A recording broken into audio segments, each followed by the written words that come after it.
meron siyang nakita sa unang tatak na kabayong maputi, na yung kabayo na yon ang nakasakay doon, Antikristo, bulaan yon, lumulupig upang manlupig. Tapos ang kasamahan, kabayong mapula na naghahasik ng gera. At yun naman kabayong maputla, naghahasik naman ng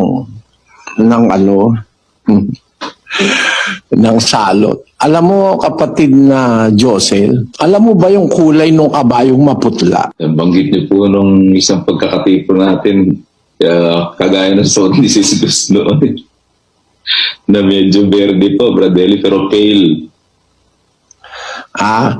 Yung maputla ayon sa English, basahin mo kapatid na Daniel yung kabayong maputla. And I looked, and behold, a pale horse, and his name that sat on him was Death. And hell... Yung pale horse, kapatid na Daniel, yung pale horse, isinalin yung pale horse, ang kulay nun, chloros. Sa original Greek language, chloros. Ang kahulugan nun, pakibasa mo kung anong kahulugan ng chloros.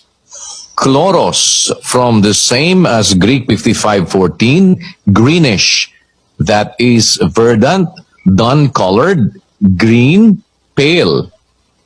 Ayan, yung palang chloros na kabayong maputla, ang kulay pala nung green. Maghanap ka sa mga relihiyon ngayon ang gumagamit ng pula, puti at saka green. Parang hindi coincidence, ano?